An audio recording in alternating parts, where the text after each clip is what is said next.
Merci, Madame la Ministre.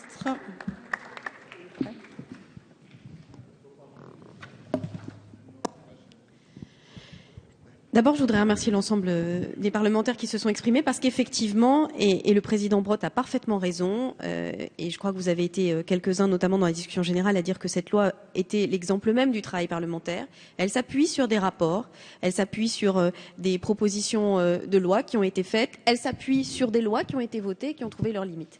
Et alors, personne n'avait entendu parler de la GUL avant notre arrivée. Beaucoup avaient exploré les principes et avaient tenté certaines expérimentations en se concentrant sur les publics les plus fragiles. C'est le sens de la création de la GRL. En essayant de se dire qu'il y a un public qui non seulement est fragile, mais qui est vulnérable et qui est souvent très contraint, c'est le public des jeunes, qui n'ont pas tellement de choix sur leur lieu d'habitation parce qu'ils doivent trouver soit un emploi, soit suivre leurs études. C'est d'ailleurs dans ce sens-là que François Hollande, dans sa campagne, s'était engagé à mettre en place une caution logement pour les jeunes. Et donc nous avons travaillé sur cette question. Et l'écueil que rencontre tout le monde est un écueil très simple. S'il n'y a pas d'universalité, et le député Letchimy l'a dit parfaitement, il y a une inégalité et une discrimination. La GLI existe. La GLI, la garantie privée, exige un CDI impérativement, et si c'est un couple, 2 CDI. Elle exige d'avoir un taux d'effort qui ne va pas au-delà de 25%, et de fait, elle a des obligations presque plus renforcées que celles que demandent les bailleurs. Et j'ai des dizaines de témoignages de bailleurs ou d'agences qui étaient prêts à prendre des candidats locataires qui se sont vus refuser a posteriori par l'assureur. C'est la réalité. La difficulté d'accès au logement des jeunes, c'est aussi une réalité. Et je voudrais vous dire, Monsieur Piron, que j'ai entendu ce que vous avez dit sur la question de l'expérimentation. Le problème, c'est qu'expérimenter l'universalité, c'est forcément être universel. Et je crois que le président Brottes l'a parfaitement démontré. Je voudrais vous répondre de manière un petit peu technique et répondre à ce qu'a dit Christophe Caresche. Au-delà des réglementations européennes, on peut imaginer, et ça existe, parce que nous ne sommes pas dans un monde imaginaire, l'assurance obligatoire, elle existe. Elle existe par exemple auprès des médecins pour les risques médicaux. Qu'est-ce qui s'est passé? Les primes ont explosé.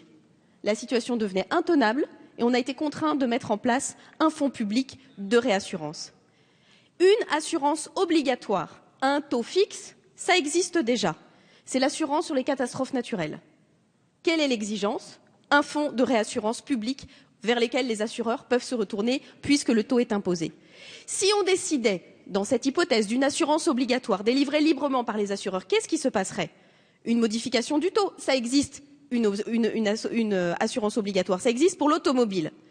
Tous les gens qui sont dans cet hémicycle, leurs enfants, vous n'avez absolument pas le même taux d'assurance automobile pour le même véhicule. Pourquoi? Parce que l'évaluation du risque fait que le taux varie. Et donc on aboutirait à une assurance obligatoire, mais avec un taux qui exploserait, notamment pour les jeunes. Alors que vous l'avez entendu, c'est un des publics prioritaires. Bref, toutes ces objections, elles ont été étudiées. Et c'est à cause de ces objections, ou grâce à elles, que nous avons abouti au projet de GUL, qui repose aussi sur un certain nombre de principes, et le député Borgel les a parfaitement rappelés. Faire coexister 3 objectifs. Un objectif de prévention des expulsions, un objectif de sécurisation des bailleurs et un objectif, j'ai un trou là maintenant, d'accès au logement, et notamment des publics les plus fragiles. Merci, monsieur Apparu. Comme quoi, il y en a qui s'étaient entraînés à faire l'exercice que je suis en train de faire devant vous.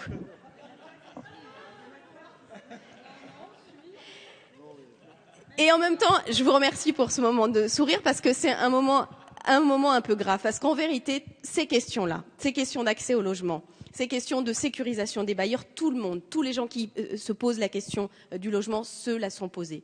Nous avons pris déjà une décision pour lutter contre la vacance. Le renforcement de la taxe sur les logements vacants, ça a été voté dans le projet de loi de finances de l'année dernière. Est-ce que c'est suffisant? Non.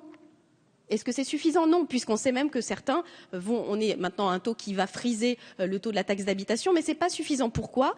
Parce que, et ça c'est une dimension psychologique du rapport à la location, au-delà de la question financière, il est parfois désagréable pour certains propriétaires de faire face à des impayés. Pourquoi? Pas seulement parce qu'ils ont besoin des ressources, mais parce que c'est très ennuyeux de devoir réclamer de l'argent quand on sait qu'une famille est en difficulté. Moi j'imagine très très bien, parce que ce sont des réalités. Nous parlons ici d'un grand principe, la garantie universelle, et en même temps d'une multitude de réalités humaines et très sensibles. J'ai parlé hier de cette histoire et je dis là aussi pourquoi universel, parce qu'on ne peut un jour ou l'autre être concerné par cette garantie. Voilà un jeune couple de 2 cadres qui emménagent dans un logement. Aucune difficulté de revenus. Alors là, ils pourraient avoir la GLI, ils n'en ont même pas besoin, tout va très bien. Puis, ce couple se sépare. Ce couple a 2 enfants, tout va toujours à peu près bien. Ils se séparent dans des conditions extrêmement douloureuses. La femme qui reste avec les enfants ne touche aucune pension alimentaire parce que son ancien conjoint est parti extrêmement fâché. Des situations de ce genre, il y en a énormément et je sais que ma collègue Najat Vallaud-Belkacem travaille sur cette question des pensions alimentaires non versées. Et elle perd son emploi. Elle se retrouve donc 8 ans après être entrée dans ce logement dans une situation périlleuse. Son propriétaire a des impayés de loyer, mais son propriétaire sait dans quelle situation elle se trouve. Et son propriétaire est très embarrassé parce que réclamer de l'argent à une femme qui est en situation périlleuse, qui n'arrive plus à nourrir ses enfants et qui manifestement est absolument pas de mauvaise foi, c'est très pénible d'être dans cette situation-là. Et donc, la création de la garantie universelle, c'est la capacité de mettre un tiers dans cette situation, de faire en sorte que le propriétaire continue de toucher ses loyers et que dans le même temps, on met en place les filets de sécurité sociaux qui existent. Aujourd'hui, il existe le FSL, il existe le droit au logement, il existe la capacité de pouvoir rendre des familles prioritaires pour l'accès au logement social, il existe la possibilité d'intervenir pour trouver un logement plus adapté et moins cher. Tout ça existe. Sauf que cette dame et son propriétaire n'ont pas d'interlocuteur. Et personne ne va rentrer dans cette histoire si, au bout de 8 mois, 9 mois, 10 mois, quand résigné, il engagera une procédure d'expulsion. Et moi, je vous dis, ceux qui veulent ici opposer propriétaires et locataires ont tort. Parce que faire face à ces difficultés, être le propriétaire qui ose, pas forcément, parce qu'il l'a déjà fait une fois, donner la chance à un jeune couple de s'installer en ayant déjà vécu des impayés de loyer, en ayant effacé l'ardoise, il se dit pour la 2e fois, non, je ne vais pas recommencer.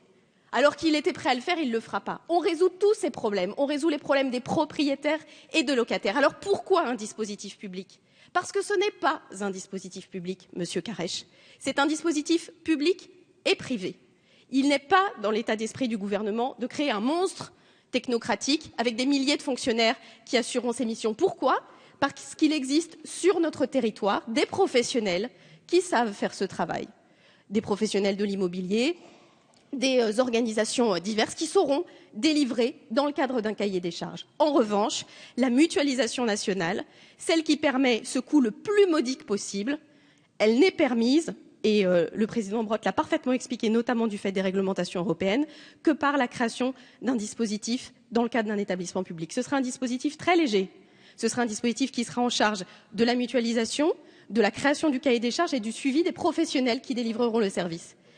Ce sera un dispositif très léger et équilibré. Alors bien sûr, au point où nous en sommes, ici, en première lecture de la loi Allure, vous pouvez dire « c'est un pari ». Oui, mais je crois, et vous l'avez bien rappelé, Monsieur Letchimy, qu'un certain nombre d'avancées sociales ont été à un moment, quand elles ont été votées par la représentation nationale, des paris basés sur des valeurs. Un pari collectif de mutualisation, de solidarité, basé sur une valeur, le fait que le logement n'est pas un bien comme un autre et que l'accès au logement est un élément fondamental du pacte social, c'est bien cela que propose l'article 8 du projet de loi et j'espère pouvoir compter sur votre soutien.